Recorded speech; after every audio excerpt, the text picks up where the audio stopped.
Bonjour, alors aujourd'hui on corrige l'exercice 3 du cahier de vacances vers le supérieur version ECG maths approfondie, c'est-à-dire celui des 4 cahiers de vacances qui est disponible gratuitement en totalité sur mon site internet, CF lien en description, et CF lien en description d'une vidéo de présentation des cahiers de vacances pour ne pas vous embêter inutilement là-dessus. Rappelons les quatre cahiers de vacances vers le supérieur version donc ECG maths approfondie, BCPST, PCSI, MPSI pour l'instant, voilà. C'est parti. Si vous préférez une correction plus silencieuse, sans ma voix et mes atermoiements, enfin il y aura quand même des atermoiements mais à l'écrit, n'hésitez pas directement à aller voir le cahier de vacances en question. On considère une fonction f continue, enfin une fonction f de R dans R continue, donc définie sur R à valeur dans R continue. On pose pour tout x appartenant à R, h de x égale l'intégrale de 0 à x de t f de t dt. Alors, il faut que je vous fasse admettre le théorème des bornes atteintes, je le dirai à la fin. Justifier petit 1 que h est dérivable sur R, que h' est continu sur R et déterminer h'. Petit 2, soit x appartenant à R plus étoile. Justifier qu'il existe deux réels alpha x et bêta x appartenant à 0x, tels que x au carré sur 2 f de alpha x, inférieur ou égal à h de x, inférieur ou égal à x au carré sur 2 f de bêta x. Petit 3, en déduire que la limite quand x tend vers 0 de h de x sur x carré est égale à f de 0 sur 2. Notre petit théorème des bornes atteintes dont vous allez avoir besoin. Alors, on admet le résultat suivant, si AB est un segment de R, et si f est une fonction continue sur AB, alors f est borné et atteint ses bornes sur AB. Autrement dit, il existe alors x1 et x2 appartenant à AB, tels que, pour tout x appartenant à AB, f de x est compris entre f de x1 et f de x2, plus précisément ici dans mon cas, f de x1 inférieur ou égal à f de x inférieur ou égal à f de x2. En fait, f admet un minimum en x1, et f admet un maximum en x2. Voilà. Alors l'annale d'origine de cet exercice, qui a servi à constituer cet exercice, c'est EM Lyon 2019, section ECS. Vous pouvez vous donner, un élève au sortir de la terminale peut se donner à peu près 40 minutes, je pense, un peu moins peut-être, ou plus, on verra, de réflexion et de recherche avant de regarder la correction, et c'est parti, correction. Alors, justifier que la fonction h est dérivable sur R, que h' est continu sur R, et déterminer h'. Bon. Alors, justement, ça fait partie, entre le moment où ce cahier de vacances a été rédigé, il y a 3 ou 4 ans, je sais plus, je peux pas dire de bêtises, et le moment où cette vidéo est tournée, eh bien, il y a eu un mini changement, je pense, je dis pas de bêtises, le programme officiel de Terminal fait figurer, est-ce que je suis sûr de mon coup? Pas tout à fait, soit c'est au programme, soit c'est à la frontière du programme, les situations du genre, une fonction qui a x associe intégrale de a à x de h de t dt. Voilà. Et pourvu que h soit continu sur un intervalle contenant a, alors le programme me permet de dire que f est dérivable sur cet intervalle et que sa dérivée c'est que f' de x, du coup c'est h de x. Voilà. Bon, ça, l'an prochain en tout cas dans le supérieur on va la voir assez facilement. Là je vais faire comme si on ne le savait pas, et pour ceux qui le savent pas, qui l'ont pas vu en terminale, il n'y a pas de panique, je pense vraiment que c'est soit au programme soit à la frontière du programme. Donc ici, ce que je vais dire ici, ils veulent que je caractérise, en fait, que je prouve que cette fonction qui a x associe ça, donc x, ma variable de la fonction h, elle est là, eh bien, il faut montrer que cette fonction est dérivable, que sa dérivée est continue, sur R, ici en l'occurrence, et il faut qu'on trouve h'. Bon, je vais revenir, parce que sinon j'ai pas d'autre moyen de faire des trucs bizarres, je vais pas dire que je vais dériver à l'intérieur ou que sais-je, je vais revenir à ce que veut dire l'intégrale de 0 à x de tf de t dt. Je vais leur dire que la fonction qui a t associe tf de t, l'intégrande, en fait, est continue sur R. Pourquoi? Par produit de fonctions continues sur R. Par produit de telle fonction. La fonction qui a t associe t, bien sûr, et la fonction qui a t associe f de t, dont je sais par hypothèse qu'elle est continue. Ok. Elle admet donc une primitive, même des primitives. Quand je dis une, il n'y a pas d'affaire d'unicité ici, au moins une primitive. Quand on dit une en mathématiques sans préciser exactement une, il n'y a rien qui dit qu'elle est unique. Elle admet donc une primitive. J'aurais pu l'appeler grand G plutôt, sur R. Ok. Et, eh bien, pour tout x appartenant à R, eh bien, h de x, qui n'est autre que l'intégrale de 0 à x de tf de t dt, eh bien, ce n'est autre que grand G de x moins grand G de 0. Quand je tiens une primitive, quand je connais une primitive, quand je dis tenir, en fait, les élèves pensent souvent que il faut savoir, il faut avoir la primitive, la connaître précisément pour pouvoir se permettre d'écrire ça. Non, je ne la connais pas et je l'écris.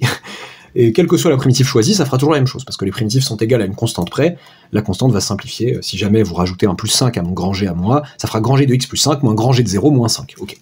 Alors, très bien, et alors grand G, est dérivable sur R. Bien sûr que grand G est dérivable sur R, puisque grand G c'est une primitive de cette fonction-là, que je peux appeler d'ailleurs petit g, tiens. Et grand G' c'est petit g. Grand G' c'est petit g, qui est d'ailleurs continu sur R. Ok, pour gagner du temps. Ok, donc, petit h est dérivable sur R. Oui, parce que petit h, alors, petit h de x, c'est grand G de x moins cette constante, voilà. Vous faites pas piéger, classique, je crois même avoir fait un oui à l'arnaque là-dessus. À petit h dérivable sur R, et pour tout x appartenant à R, h' de x, c'est grand G' de x, c'est donc petit g de x. Donc h', c'est petit g, qui est continu sur R. Donc là, je fais d'une pierre deux coups, h est dérivable sur R, sa dérivée continue sur R, et pour tout x appartenant à R, bon bah, j'ai l'expression h' de x est égal à x f de x, puisque c'est g de t, h' de x c'est g de x, pardon, et g de x c'est x f de x, puisque g de t c'est t f de t. x f de x. Ok. Très bien. Ok, bon bah voilà. Question classique. La deuxième question, qui va être un peu moins classique, soit x appartenant à R plus étoile, pour un terminal en tout cas, justifier qu'il existe deux réels alpha x et bêta x appartenant à 0x, tels que h de x soit comprise entre ça et ça. Ok, compris, j'aurais pu dire. Ouais, quoique. Alors bon, il me semble que le théorème des bornes atteintes qu'on me fait admettre va servir. Bon, comment je vais m'en servir précisément? Ok, sur qui je vais m'en servir? Sur quelle fonction je vais m'en servir?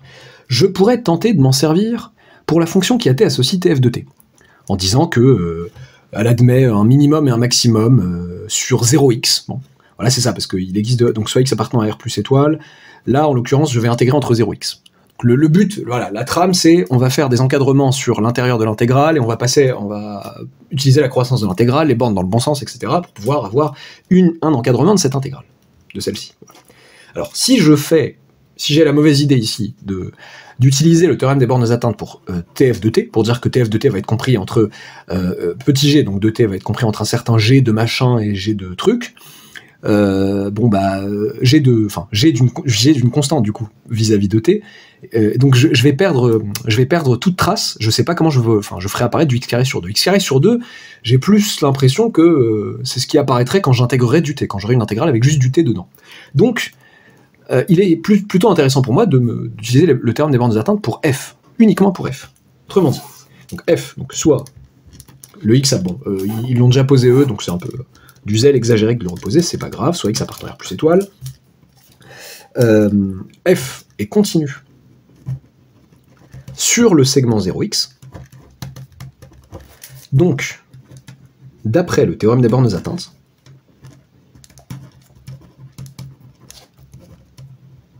eh bien, est-ce qu'à ce stade je les appelle alpha x et bêta x? Oui, tant qu'à faire, et après on verra si j'ai besoin de changer de nom, de considérer. C'est une me demande justifier qu'il existe de réels alpha x et bêta x, vérifiant ça, on verra s'ils correspondent bien, au pire je changerai les noms. Il existe un alpha x et un bêta x appartenant à 0x. Pourquoi je les appelle alpha x et bêta x? Pourquoi l'énoncé aussi les appelle alpha indice x et bêta indice x?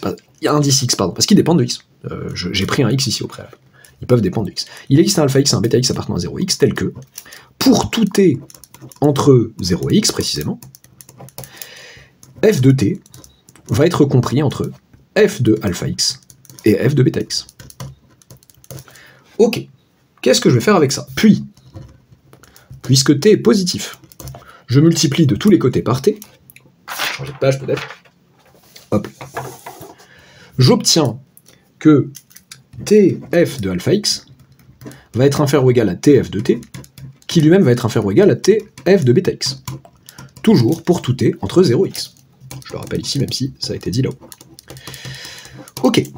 Par croissance de l'intégrale, petite phrase mignonne qu'on dira de moins en moins dans le supérieur.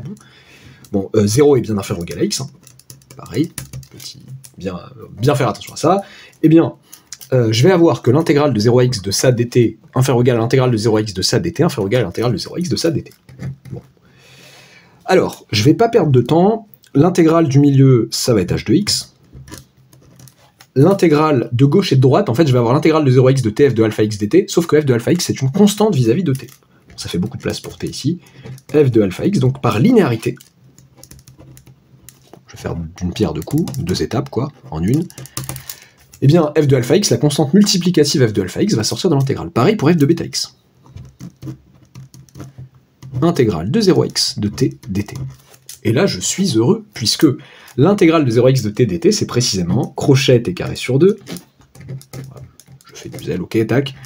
Enfin, c'est pas du zèle, c'est la moindre des choses. Inférieur ou égal, bon, toi bouge d'ici, merci. Alors, inférieur ou égal à donc f de bêta x, pareil, même chose, t carré sur 2, pardon, entre 0 et x. T carré sur 2 pris entre 0 et x.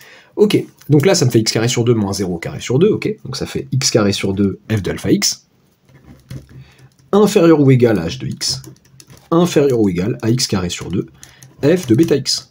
Il existe bien deux réels alpha x et bêta x appartenant à 0x, tel que cet encadrement soit vérifié. Ok, super. En déduire que la limite quand x tend vers 0 de h de x sur x carré est égale à f de 0 divisé par 2. Ok. Alors, j'ai envie de me servir bien sûr de ça. Attention, faire attention à ce qui précède, j'ai failli en faire un où est l'arnaque, mais il y en a au moins un qui a un thème vraiment trop proche pour que je me le permette. Donc ici, qu'est-ce que je vais dire? Ça c'est vrai pour tout x, enfin ça c'est, on m'a posé un x appartenant à R plus étoile quelconque, donc je sais que pour tout x strictement positif appartenant à R plus étoile, j'ai cet encadrement, et donc en divisant par x qui est strictement positif, j'ai par x carré, pardon, d'ailleurs, qui est strictement positif, h de x sur x carré, ah, ça aurait été un jeu, enfin, ça reste un thème assez proche d'un trou et l'arnaque, mais là, il y avait une subtilité sympathique. Bon, j'arrive, donc ça fait f de alpha x divisé par 2 ici, f de bêta x divisé par 2. J'ai envie de calculer la limite lorsque x tend vers 0 de ce monsieur et de ce monsieur, ou de cette dame, si vous préférez voir que c'est, imaginez que c'est une dame. Alors, sauf que, je vous le dis dès maintenant, si je trouve la même limite qui sera f de 0 sur 2, ok, eh bien, je ne pourrais pas dire que la limite quand x tend vers 0 de h de x sur x carré est égale à f de 0 sur 2. Je pourrais dire que la limite quand x tend vers 0 par valeur supérieure de h de x sur x carré est égale à f de 0 sur 2. Parce que cet encadrement n'est valable que pour x strictement positif. Je ne l'ai pas établi pour x strictement négatif. Voilà, donc si j'ai cet encadrement qui est vrai et qui me permet d'approcher 0 par valeur supérieure seulement, la limite que j'obtiendrai avec le théorème des gendarmes, ce sera une limite à droite. Pas en 0 par valeur supérieure. Donc il va falloir que je m'occupe de ce qui se passe par valeur inférieure aussi. Voilà, je spoil un peu. Alors, déjà, bon, regardons déjà ce qui se passe en 0+. J'ai envie de prouver que ça tend vers f de 0 sur 2, ça aussi. Bon. Est-ce que je le pressens bien? Oui, parce que alpha x est compris entre 0 et x. Donc, d'après le théorème des gendarmes, puisque lorsque x tend vers 0, surprise, x tend vers 0, et si vous voulez, je vais pas vous faire l'affront de ça, mais 0 tend vers 0 quand x tend vers 0, ok, super. D'après le théorème des gendarmes, alpha x tend vers 0 lorsque x tend vers 0. Et de même, bêta x tend vers 0 aussi quand x tend vers 0. Ok. Sauf qu'attention, là on pourrait être très content de dire ok, c'est cool, déjà c'est bien de s'être rappelé que alpha x et bêta x est entre 0 et x, et donc qu'on tend vers 0 lorsque x tend vers 0. Attention, il y a quelque chose à dire. Pourquoi est-ce que f de alpha x tendrait forcément vers f de 0? Car f est continu sur R, et en particulier en 0. Et f continue sur R, donc en 0. Donc si une quantité tend vers 0, f de cette quantité tend vers f de 0.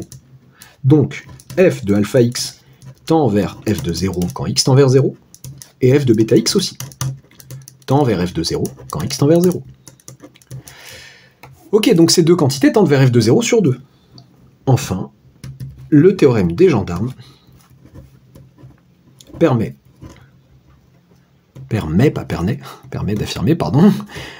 d'affirmer que limite quand x tend vers 0+, ou quand x tend vers 0 avec x strictement supérieur à 0, pour les profs qui n'aiment pas ça, qui n'aiment pas 0+, de f de h de x sur x carré est égal à f de 0 sur 2.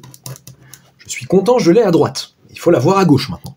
Et bien à gauche, on va devoir se refarcir un peu, même si ça va être relativement simple, maintenant qu'on sait quoi faire, on va se refarcir l'existence de deux réels, donc maintenant, soit x strictement négatif, donc d'après le théorème des bornes atteintes, en fait c'est la même chose, sauf que cette fois-ci je peux plus parler du segment 0x, mais du segment x0.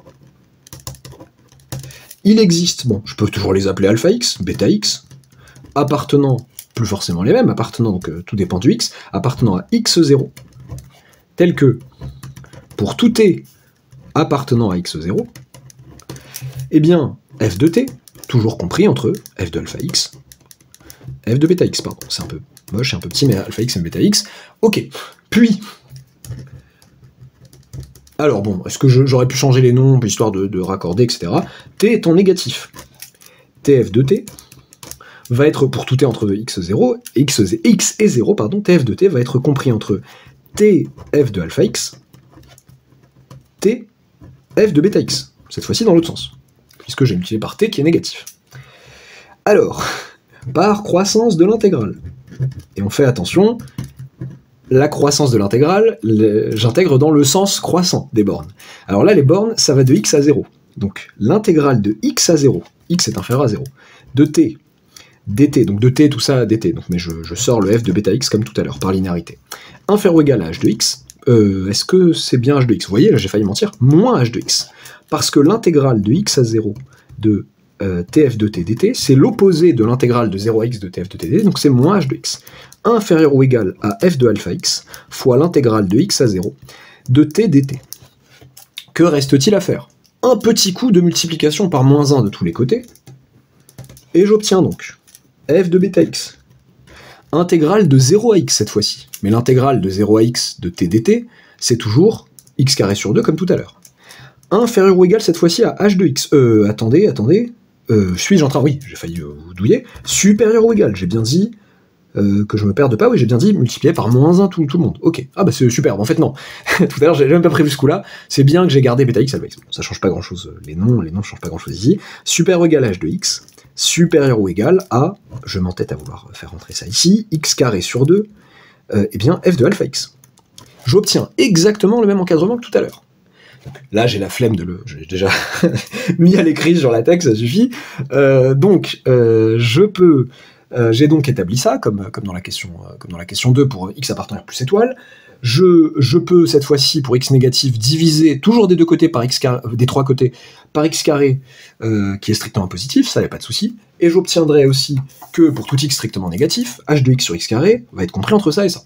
Et le théorème des gendarmes va me permettre de conclure la même chose, à savoir que limite quand x, avec toujours le même argument de continuité, etc., limite quand x tend vers 0 moins de h de x sur x carré est égal à f de 0 sur 2. La limite à gauche et la limite à droite de h de x sur x carré existent au pluriel et elles valent la même chose, à savoir f de 0 sur 2, le même réel. D'où l'existence de la limite quand x tend vers 0 de h de x sur x carré et que la limite quand x tend vers 0 de h de x sur x carré, vous me pardonnerez cette flemme finale, voilà, eh bien c'est bien f de 0 divisé par 2. Et l'énoncé, en tant que tel, je sais plus si c'est l'énoncé originel qui était méchant ou c'est moi qui l'ai été, c'est peut-être moi. L'énoncé est méchant dans le sens où, j'ai presque envie de dire, pour certains élèves, bon, quand même, sans indiquer ça, ça me paraît compliqué. Pour un élève, bon, là c'est pas forcément pour des élèves de terminale, hein, mais pour un élève en plein concours, de BAM directement, oui c'est possible, il y a moyen, qui pense tout de suite, tout seul, lui, au théorème des bornes atteintes, mais le fait de poser cette question-ci avant, eh bien, ça peut induire en erreur, en se disant, bon, bah, l'énoncé m'a pavé la voie, donc je suis naturellement la route de l'énoncé. Non, là, l'énoncé t'a pavé la voie pour x strictement positif, et il attendait de toi que tu réadaptes la même chose pour x strictement négatif, que tu ailles limite un peu plus vite, en faisant bien attention à bien détailler les passages litigieux, où il y a des histoires de croissance de l'intégrale, mais attention de x à 0, pas de 0 à x, multiplié par moins 1 pour remettre les bornes dans le sens qui nous intéresse, etc. Voilà. Mais modulo ça, on peut se permettre d'aller un peu plus vite. Voilà. J'espère que ça vous aura plu. N'oubliez pas de vous abonner si ce n'est pas encore fait, d'activer la petite cloche de notification, d'aller voir au moins le cahier de vacances vers le supérieur version ECG. N'hésitez pas à regarder, à le partager à d'éventuels élèves intéressés, et à bientôt pour de nouvelles vidéos.